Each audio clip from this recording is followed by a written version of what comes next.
Hey guys, Cyborg Articuno here, and today in this video we are going to show you how to program with the Lego Mindstorms EV3 software.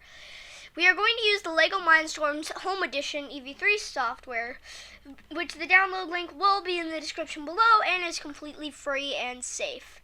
We'll start by showing you how to open a project in the Home Edition.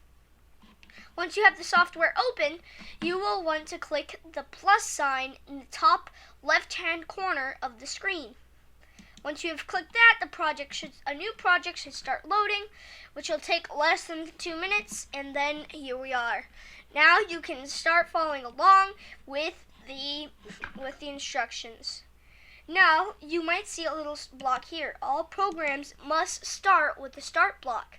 This block runs the program in the order that it needs to be run.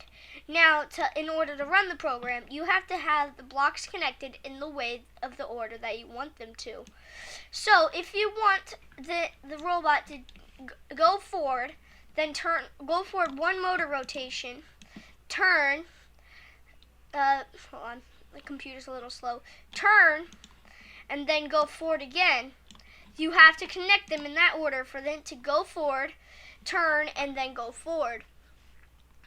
If you look at the bottom of the screen, which we've already kind of gone over, you will see blocks with different colors and different folder tabs. Now, these folder tabs help you keep a little bit organized with your blocks. This folder is action. This folder is flow control. Now, these are the two main folders that we will be starting with. We'll start to get into these a little later. And the data operations, which this stuff is really advanced. Oh, might I say advanced.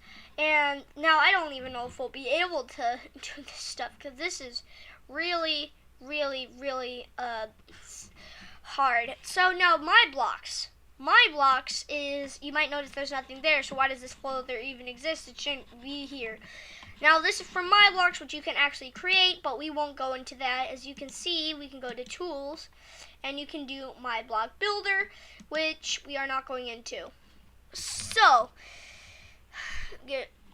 all blocks except the start block have a mode.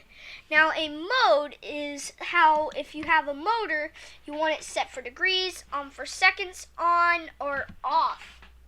So that just helps the robot know what to do. Now, if you set it for on, it'll just keep going for infinity or until the battery just, dies. Now, if you have it for off, it just turns the motor off and it won't work. So now, or if you have it on for seconds, that chooses how many seconds. Now, it's pretty much the same for all motors. It's a little different for sensors. Now, parameters are set after the mode and define how the block mode will behave. For example, on the motor block, the parameters you can set, if the mode is set to rotations, is the number of rotations. Like we were just on for rotations. Now, you can see that we can set for 1, or you can go to like 2 gajillion billion. So those are the different parameters. There are a lot more different parameters in the in different sensors and different weights and stuff. Finally is port and file selection. For the motor and sensor blocks, you need to select the port that the motor or sensor is connected to the brick on. For display or sound blocks, you need to select the file you want played. So it's a little tricky to get the hang of ports, but well, actually not that tricky. You actually just have to figure. There's on the brick, which you've already probably figured this out by now. On the brick, you've probably seen these little holes, and there's wires. You have to choose which holes the wires are connected to for the motors. It's a little confusing, but you will definitely get the hang of it.